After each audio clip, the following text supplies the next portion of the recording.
I first saw this movie in the summer of 1971.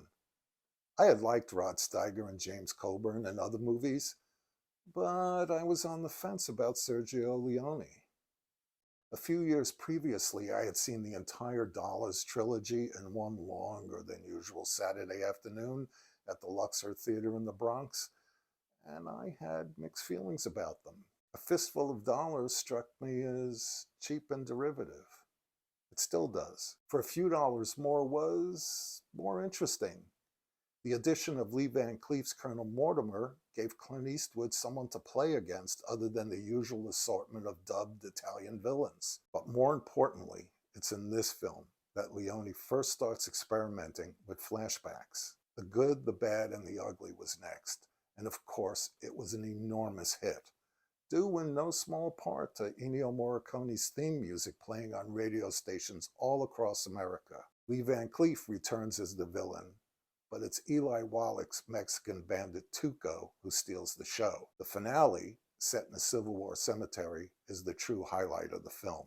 Once Upon a Time in the West was Leone's next feature, but it's from here on that his use of flashbacks becomes something of a motif. But I wasn't thinking about such things in the summer of 1971. I just wanted to get out of the heat, and I thought a bang bang shoot 'em up would be an easy time killer. But I got more than I bargained for. Yes, it's just a comic opera action film about revolution, but Ennio Morricone provides one of his greatest scores, and combined with the flashback set in Ireland, the film weaved a magical, haunting spell that stayed with me long after it was over. At first, I thought it was just my Irish blood, but years later, I took a girlfriend to see it at a Los Angeles grindhouse, and it was a largely Latino audience, and their reactions to the film were very similar to mine.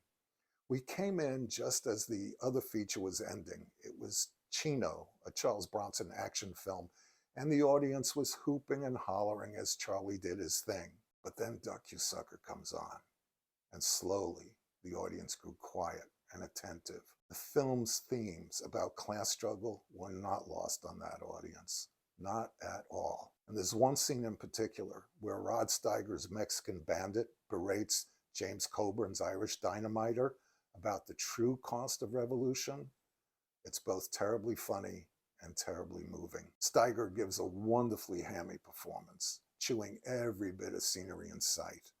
But he also gives us every nuance of his character. Juan Miranda, the peasant bandit, the thief, the murderer, the family man. It's a robustly funny and yet sympathetic performance. James Coburn has never looked better on screen than he does in this movie. With a mop of gray hair, a ciabatta mustache, and an impeccable wardrobe, he is the very essence of languid cool. And he even manages to work his way through an Irish accent without too much difficulty. But even more importantly, he's the man with the past, the romantic exile with a dangerous background. And while Leone takes great pains to warn us of the dangers of such romanticism, he also exploits it. And sometimes he goes too far, especially in a rape scene where he's clearly justifying it as a political statement. From actor-friendly close-ups to crowd scenes that rival David Lean at his best, Leone's compositional eye is on full display in this film.